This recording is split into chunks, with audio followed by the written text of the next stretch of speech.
Welcome to this week's episode of the BFF podcast. I am one half of the co-host, Crystal. And I'm Kaisha. And this week we have our very special guests, Roberto and Thomasina, back with us. Kaisha, where did we leave off last time with them?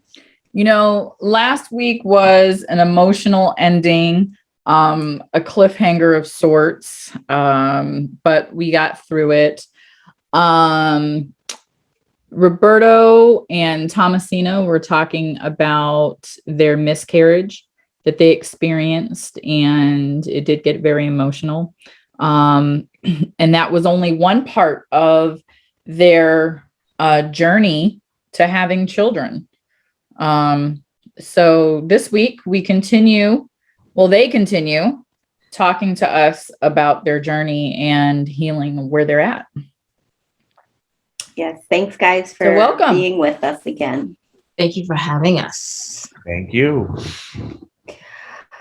So, Thomasina, last we left off, you were telling us the story about how you got the news that you had miscarried while you were at work, and you called Roberto, and it just brought up so many emotions for you.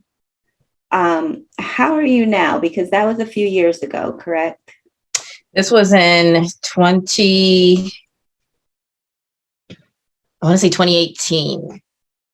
that all the dates are all messed up. This might have actually been 2017.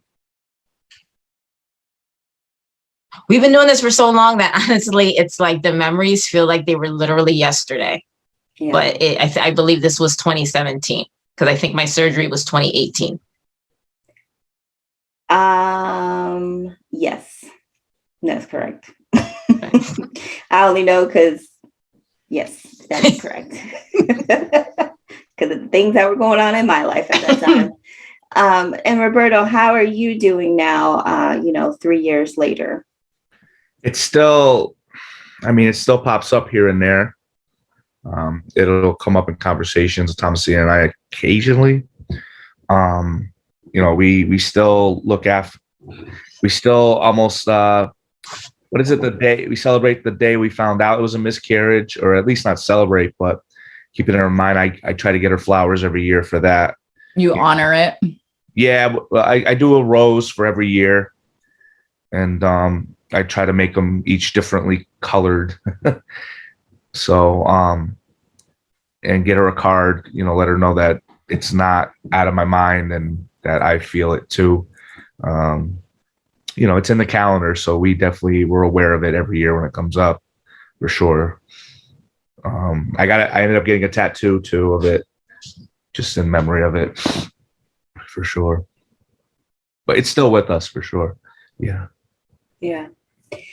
Now, what is the story of your infertility since that time? Are you still, Thomasina, doing IVF? I mean, that was 3 years ago. You mentioned you had surgery. So the reproductive endocrinologist was concerned that the miscarriage may have been due to the embryo implanting on fibroids. So unfortunately for Black women, it is very common to have uterine fibroids, which is basically an abnormal growth in the uterine cavity. So I didn't know I had fibroids, never knew. And IVF would have been more difficult if I had the surgery, because the recovery period decreases blood flow to the uterine cavity. So it would have been more difficult to make eggs from my ovaries that already weren't really doing what they should be doing in the first place. So what we decided to do was keep doing IVF, trying to get some eggs kind of like stored so that if when we had the surgery, it did affect my blood flow to my ovaries, which made IVF more difficult, we already had some eggs stashed away. That went sideways very quickly, unfortunately. The first IVF cycle, they were like, we're putting you on high dose meds because your numbers are so bad. Please let us know if you feel bloating or discomfort or anything like that, because with the high doses we're using, you have a high risk of something called hyperovulation. Wait, I always switch those. Hyperovarian ovulation syndrome. Basically, what it means is your ovaries make too many fucking eggs. So normally you make one a month. And you all already know how bloated we get and cranky and agitated. Well, there are some women who make 30. Girl, yes, exactly. So one of our friends, actually, she had to have emergency surgery because she had to have fluid drained from her abdomen because she made so many eggs during her IVF journey that she was hospitalized. So they were like, please let us know, please let us know. So they have me on these meds, and I go to get an ultrasound. They do an internal one. It's not the fun one on top like they do on the TV, girl. No, they get all up in your pussy with the wand and shit. And thankfully, these people are gentle. And they're like, oh, how do you feel? I said, my stomach looks the best it's looked in months. I was like, I can see some abs popping out. Like, why do you keep asking me all these questions? Girl, there was nothing in there. There was nothing in there. Nothing. If there was a ability for them to see tumbleweed, that's what they would have seen, because there was nothing in there. So they're like, okay, well, let's keep you on the meds for a few more days and see what happens. So they kept me on for a few more days. And I think there was one, but it was small. But so basically nothing. So we stopped the meds. They were like, okay, let's try a different protocol. So they put me on a different protocol. Two of my friends had become pregnant using the ovulation kits from the store. So ovulation is a time during your menstrual cycle when your egg is prime and ready for the sperm to come in and meet with it. They hook up, Netflix and chill, form into an embryo that hopefully implants. Well, come to find out, these $40 ovulation kits don't work for my cycle, because God forbid if they did, because that's just not how my body works. So I'm peeing on this thing. I'm checking my temperature. I'm doing all this other stuff. I got an app telling me when we need to fuck. I'm texting him, telling him, you better not have masturbated yesterday because I need fresh sperm. That's good. And girl, it was exhausting. Exhausting. So now let's back up. If a guy masturbates too much, his sperm is lazy. Okay. He won't have a lot of sperm content.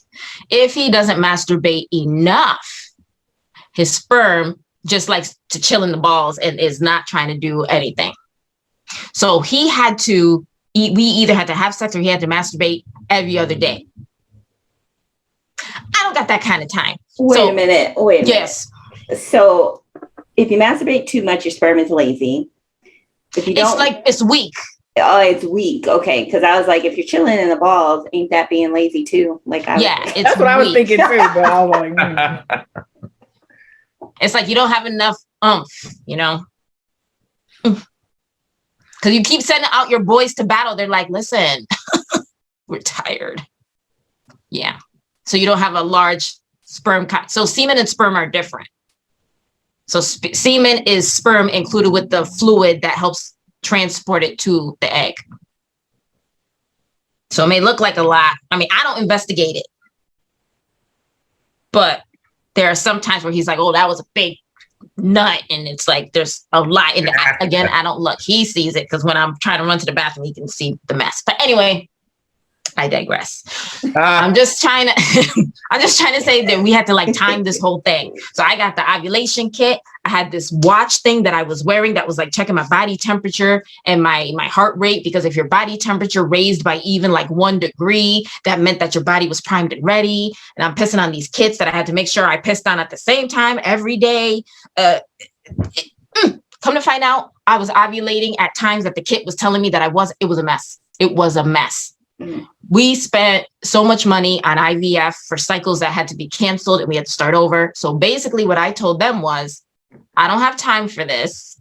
Y'all need to do an internal ultrasound every day and you tell me when I'm ovulating and fuck these kits. So that's what I did. Every morning I had the wand up my pussy. So now I'm going to work, mind you, feeling like I'm in a squeaking. I felt like I was squeaking because I got loop. Girl, exactly. That was my face. Because no matter how much you clean it off, it's still there. That lube is some serious stuff. Yes, it works. It works. I literally told the ultrasound tech, I said, you and I should start dating because you have seen my pussy more than anyone this year, girl. Seriously, what is your number? So we do the cycle. Thankfully, because I said, let's do the ultrasound every time, they were able to catch me right when I was ovulating. We did the injection of the medications or whatever the hell I was supposed to do at the time. I don't even remember at this point. So we were able to proceed to retrieval because this one actually worked. And they thought 2 eggs. They normally will cancel your cycle if you have less than 3. There were 2. And I said, please don't cancel my cycle. Y'all know what I went through to get to this point. If this doesn't work, I'm going to go with donor egg. If this doesn't work, we'll do that. But I just need this give me a chance. So as we're getting ready to go for the retrieval, that's when they put you under anesthesia and the reproductive endocrinologist goes in with a needle into your ovary and takes the eggs out through a syringe.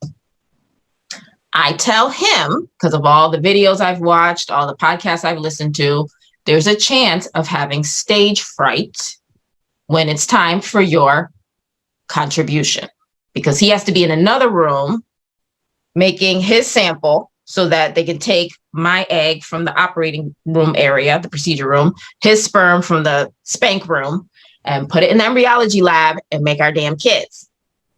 I'll be good. I know this is my time to shine, or whatever the hell foolishness he said. I said, listen, I would really prefer if you did it at home and just left it at the lab so it's there and ready. Nah, I'm good. So I go through the race to get it there in time. We don't live that far from the hospital. Yeah, but you never know with this traffic and how things are. Traffic. He didn't want to take any chances. I was like, look, they got a Dunkin' Donuts down the street or something. I had already previously done it there. So I assumed I was fine. But I'm guessing he wasn't. Girl, listen. So I have this procedure done. My first mistake was asking a certain anesthesiologist to take care of me. I work with her. You already know if somebody you work with requests you to do their anesthesia, the case is going to be a mess. Crystal, you know. Yes. Apparently, what I decided to do during my procedure was laryngospasm. That is a technical term for my vocal cords closed and I was not breathing, bitch. So I wake up from the procedure. My voice, I don't even know whose voice this was. My voice was like 10 octaves lower. I was just like, how did it go? And I was like, who's that? What happened? Okay, who cares? How did the surgery go? This was literally my voice. So I still don't know what happened to my voice.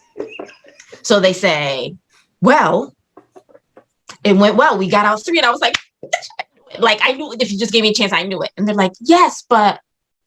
So I said, oh, how many embryos did you make? And they're like, well, we didn't get the male sample yet because he was having some trouble. I said, you got me fucked up. So now I'm over here yelling. So the doctor comes in to tell me what happened and what she found and all this other stuff. She leaves out through the curtain how Homer Simpson does through the bushes, because at this point I'm cussing him out saying, you had one motherfucking job. That's all you had to do. What the fuck you doing in there? I don't even know why I was yelling at him like this. The anesthesiologist is there. The doctor pieces out. The nurse is there. It was just a nightmare.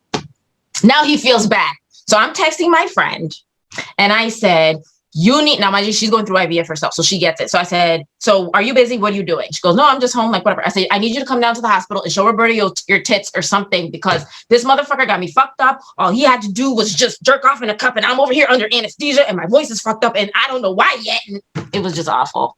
It was just awful. So luckily he called my other friend who was nicer to him than I was, who talked him down. And then he was able to go in there and do his deposit. And then I shut the fuck up for a little bit. So now we go home, everything's fine, whatever. I get a call the next day. All the embryos are abnormal. Sorry. And I'm just like, bitch, I'm in the car crying again at work. Don't get these phone calls at work. Luckily, I was in the car by this point. So no, I wasn't. I was giving a break. I'm always giving a break. I was giving a break to someone crying in their room. The patient is like There's oxygen levels going down. I'm not even paying attention because I'm so distracted. It was just awful. It was awful. I should have left. So anyway, the embryos are abnormal. I feel like such a fucking failure. I cussed them out in front of everyone for no reason. Fine. Like, what the fuck is this? I'm just like, I just cannot keep doing this. This is an insanity now. So we go to the next day, get a call from the embryology lab. At work, I pick up the fucking phone like an asshole. So I'm like, what is it? And they're like, oh, hey, we just wanted to let you know your one embryo is here and it's looking good. And I said, you got the wrong phone number. You got the wrong chart. I don't know why you're calling me. I was told that the embryos, were an actual disaster yesterday. One sperm is supposed to penetrate it normally. It might have multiple. Like, my eggs were on some whole shit. They had multiple sperms all up in there. So they had to destroy them. So I'm like, I don't know why you're calling me. And they're like, well, I don't know who told you that, because I'm in the lab right here looking at your embryo and it's dividing and it looks good. So now I'm like, bitch, I don't know, to be happy, to be sad, because I'm like happy, but I'm pissed because you guys had me fucked up yesterday. Who needs to be cussed out? What an emotional roller coaster. It was and I'm always at work. See, you gotta stop working. Yes. So now I'm afraid to even text him, because at this point I said, you know what, one of us needs to be sane. And I was already borderline anyway. So let me just not even tell him anything until I can figure out what's what. So I basically called the nurse. And the way this works is you leave a message with the receptionist, who then sends a message to the nursing team. And whoever is on that day who has time is the one who calls you. So the one who gave me the message is not necessarily the one who will answer my call now. Basically, it was a miscommunication where she had meant to say, see, no, I can't even lie for her, because that's not what the fuck happened.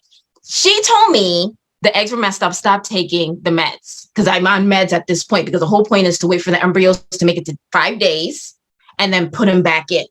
So we're just recreating what the body normally does outside of the body. On day 5 is the day of implantation. I know for a fact that she said the embryos were no good and to stop taking the meds, because I stopped taking the meds. And then the next day when she called, after the lab called me to tell me that one embryo looks good. And I said, so what am I supposed to do? Because I stopped taking the meds yesterday. She goes, well, you can just start taking them from today. I said, bitch, if things aren't perfect, I'm not the fucking one. We're not going to fuck this up. We're not going to fuck this up. You guys, this is how I know for a fact you told me the shit was messed up, because why would I stop taking the meds? Mm-hmm. Because you told me. So somebody needs to explain themselves to me. So now I'm doing that. I'm in the hall like this, talking on the phone at work. So anyway, so we basically decide, listen, I'm going to stay off the meds because clearly I'm crazy and I need these hormones to come back to a level of my normal level of craziness, which is already high anyways. So I take a 2-month break from the meds. The embryo didn't even make it to day 5 anyways. It made it to day 6. So if your embryo makes it to day 6, so day 5, it's not ready, they let it cook a little bit more and it makes it to day 6. You cannot implant a day 6 embryo because the timing of your uterus is off. Your hormone levels will be off. Your estrogen and progesterone levels will be off. So you can't put it in on day 6 anyway. So I stopped the meds, took a break for 2 months, took the day off from work so I can go get the embryo put back in. They called me the morning of, because that's the day that they thought, because it's frozen at this point. We're calling to tell you the embryo did not survive.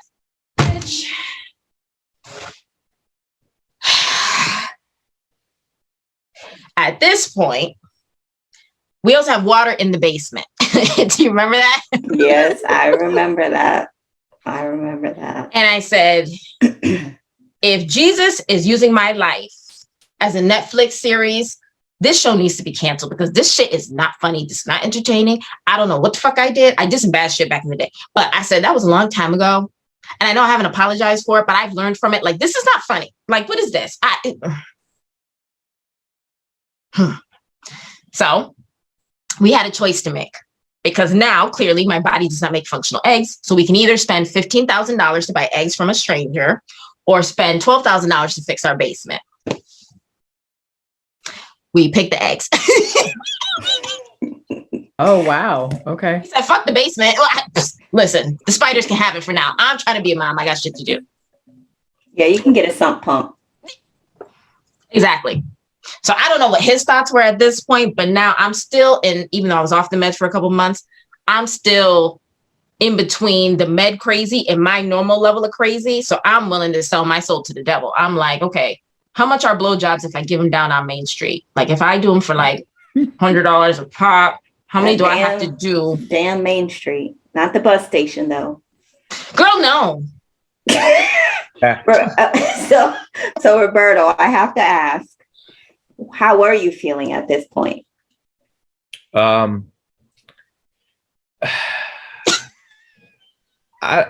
It's weird because like I'm trying.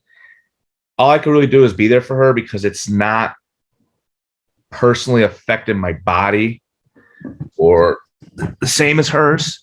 So I'm trying my best to be in her shoes and at least come down to her level, see what she feels. But she is all over the map with a lot of this stuff. Like as you could tell, getting silly with thinking of blowjobs and this and that. We had to make money quick. So the problem is my job as well. I don't have a lot of dough to give her towards this stuff. So it's like you start feeling kind of bad on that level. So it's just kind of like, but I follow her lead because honestly, I trust her decision. So when we had to sit and let the basement wait, we did, and we fixed it. I want to say fairly on the cheap. We did some of it ourselves. We did quite a bit ourselves. So we got lucky in that sense for sure. That was silly too, the whole reason why, like kind of like but yeah, I'm just trying to ride the roller coaster with her and let her know I'm here for her the best I can. But it's so up and down. Like you said, Aisha, you're perfectly correct with that. It was a roller coaster for sure. It just seemed like no breaks could be given. No little bit of luck could come our way. And, when it rains, it pours type of situation, and that for sure. So I have a big question. Listening to really the mechanics of it, it really seemed like you guys you had to get scheduling right. You had to get temperatures and things like that. And you hear a lot of couples when they're going through IVF, there's like this breaking point and the stress on the relationship. And hearing you talk about it now, I would imagine that's that point where, the stress of timing and things like that. How did you, as a couple, because obviously you're here today, still together, how did you still keep your relationship together to get through those times?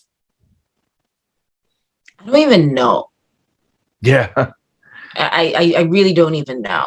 I just, the depression that was already there just from life and my upbringing in my childhood, which wasn't as great as it could have been. And this compiled on top of it. It would be one thing if I didn't want kids anyway. It would be one thing if it wasn't something that I've always imagined as my life from a child. It would be something if I wasn't one of 17 kids from a father who doesn't give a fuck about me anyways and doesn't even like people. I don't even know. I just felt like this is not funny. This stopped being funny weeks ago.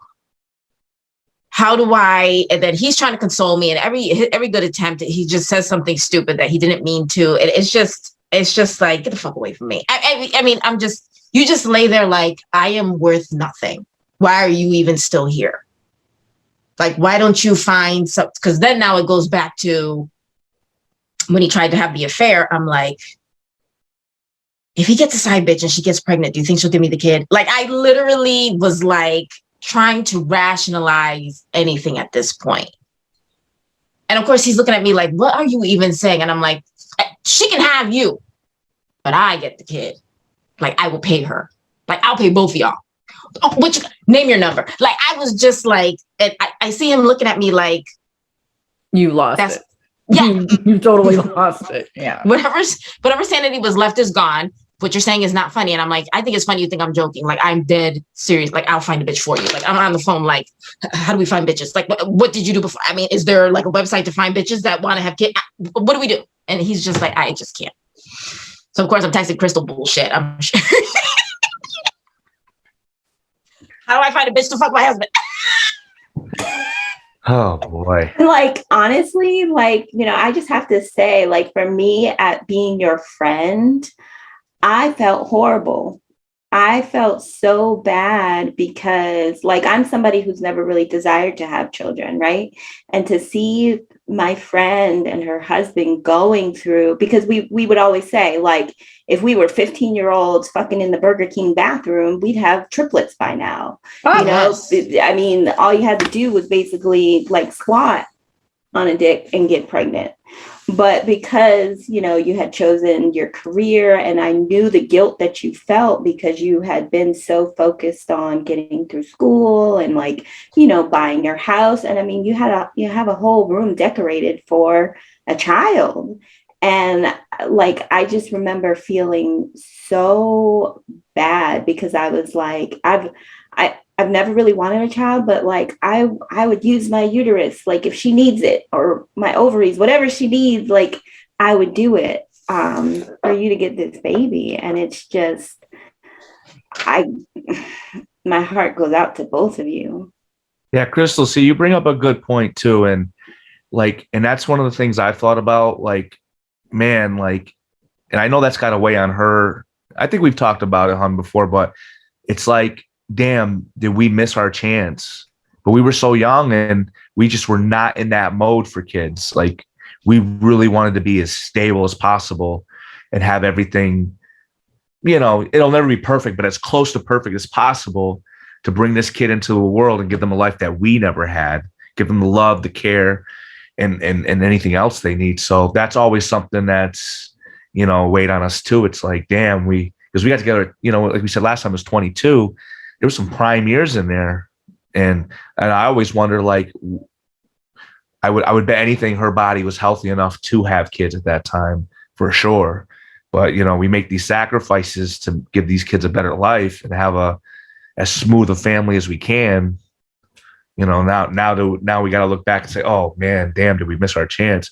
Plus these meds had these effects on her. So that's why when she was saying stuff like, go get a side bitch pregnant and stuff, you kind of got to look at her like, but at the same time, notice that this between these meds were heavy on her for sure. And they still have the after effects. We're still seeing the after effects of these drugs to this day. And that's why when she was thinking about doing it one more time, I said, oof. I said, I couldn't get on board, but at the end of the day, the decision's ultimately hers. Yeah, Thomasina, what were some of the effects that you were having while taking these IVF meds? So mind you, I didn't know what they were at the time, because when you're in it, you don't really see your behavior. So I had ridiculous emotional outbursts, like literally driving my car and bursting out crying because the light was red, and then crying because I'm crying for something so trivial like the light is red. Like, the bitch is going to turn green. Like, it takes 30 seconds. Why are you crying? Like, just crying for no reason. And there would be times where I would just sit there and I'm like, oh, what's on my face? And then I'm like, bitch, is that tears? Why am I crying? What the fuck is going on? Like, and then crying because I'm crying. Like, it was constant. It was constant. I was rushing to work one day to set up an OR, set up the wrong fucking room. And I found out when the nurse anesthetist that was assigned to them was like, hey, thanks for setting up my room. And I thought he was joking. And I'm like, what are you talking about? And he's like, you set up my room. And I was like, I set up the wrong room. Oh my God. And I just started crying. And he's like, what's wrong with you? And I'm like, I just want this to be over. And now I have to go set up the right room so I could be at the IVF lab to get the stuff done. Like, it was just too much. I started peeing on myself for no reason. Like, I didn't even have to go to the bathroom. I'm just sitting there and all of a sudden I'm like, bitch, I just pissed myself. And he's like, what do you mean you just pissed yourself? And I'm like my pants are wet. Like, there's pee in my pants. Like, so I wore all black. I only wore black pants because I said, at least I'm going to piss myself. No one else needs to know. Memory loss. Black panties too? Yep. All black underwear, all black pants. memory loss. I got into it with Crystal because I thought she was talking shit about something she had told me. And I was like, bitch, you did not tell me that. And she goes, yes, I did. And I said, you got me fucked up. You must have told somebody else, Kaisha or somebody, Jenna. You told somebody else. You did not tell me. And she sent me a fucking screenshot of our whole goddamn conversation. And I know how I talk because I would have said that this was not me, but I know how I talk. So I literally sat there crying because I said, who did this? Who is this person who sent this text? Because I literally don't remember. So I texted my other best friend that was going through IVF, and I said, by any chance, do you get memory loss issues? She goes, oh, girl, yes, all the time. But like she knew. And I said, why did no one tell us? Mm-hmm. I just cussed Crystal out. Yes.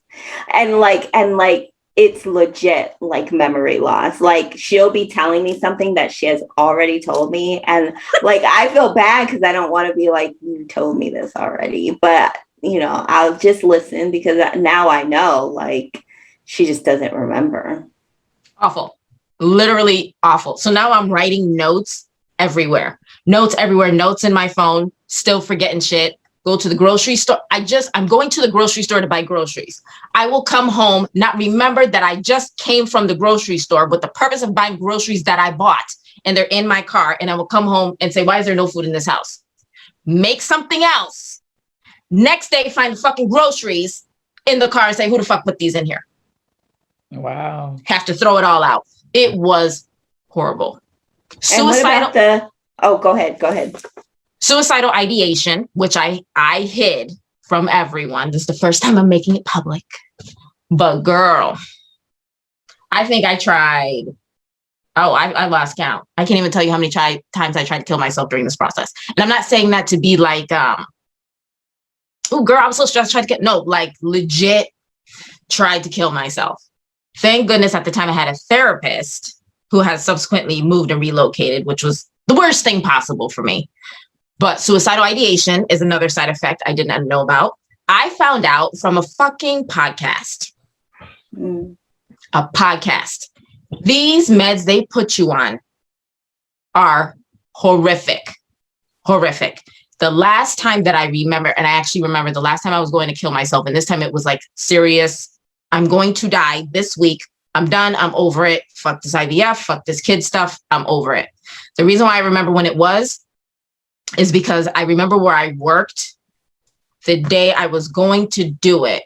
But because I'm a planner, I've never seen someone plan so hard to like plan their suicide. It's so ridiculous. Because I'm a planner, there was something that I needed to be done so that he would know where the money was and where everything was, because one of our friends lost his wife and he didn't even know how to pay bills. Like he just didn't know how to access the money to get it to the bills. And he almost lost his house and it was a whole mess. So because I learned from that, I was like, well, I'm going to have like this whole organized planner thing where when I die, all the passwords are here. And these are all the login codes and the usernames. Like, anyway, I know where I worked that day. And I believe it was a Tuesday.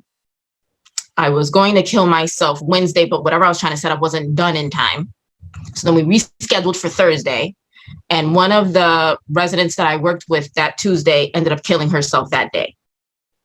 Oh, and we found out on Wednesday. I remember that. Yep. That was the last time that I remember I had a plan, like a concrete plan where I said, this is it, I'm done. And I was actually at peace with the decision. I was in like the best mood that day. And the weird thing is, so was she. Yeah. She was showing pictures of her cats to one of our other coworkers.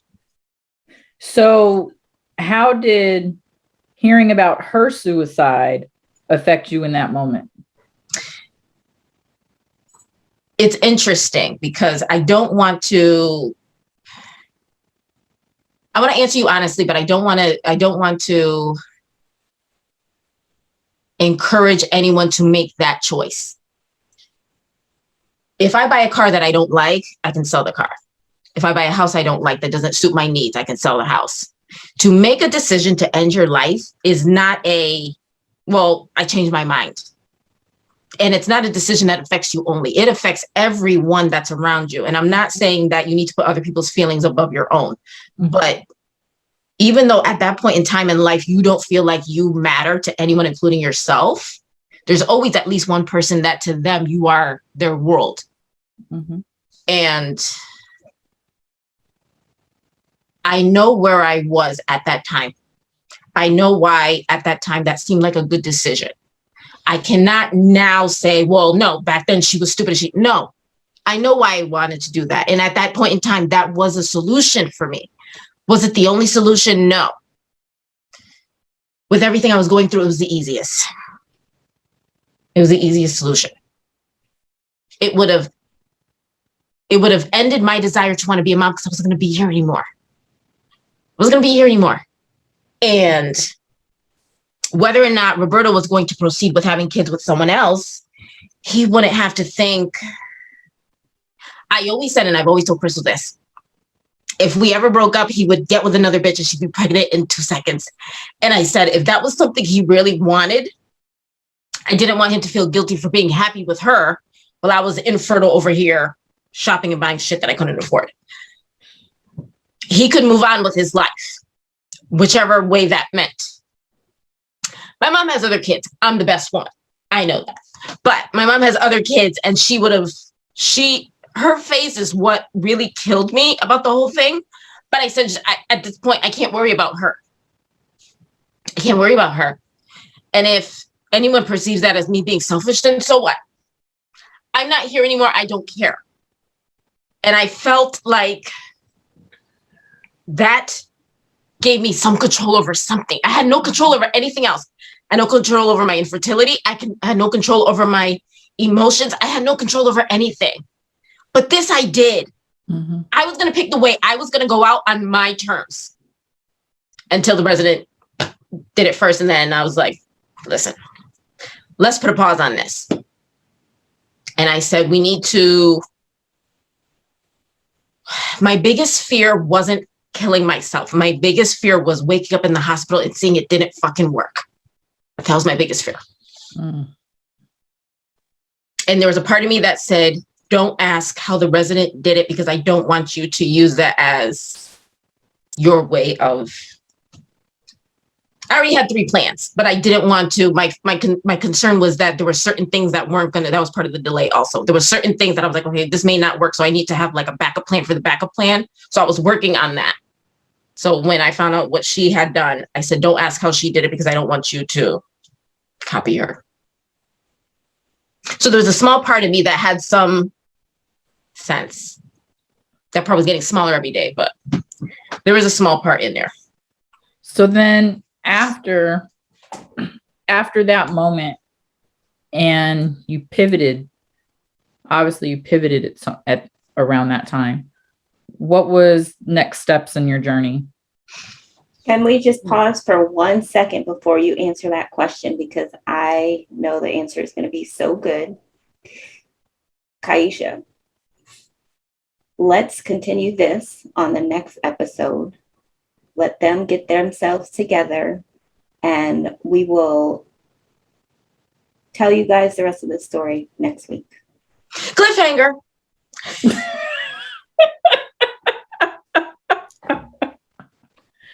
Okay, we will do that. We love these conversations every week on Black, Fabulous, and 40. This has been another emotional one. And this is what happens when you talk between friends, right? And we need to support each other as well. So Black, Fabulous, and 40 is a production, part of RMK Productions. I am your host, Kaisha. And I'm Crystal. And thank you, Thomasina and Roberto. And we will see you next week.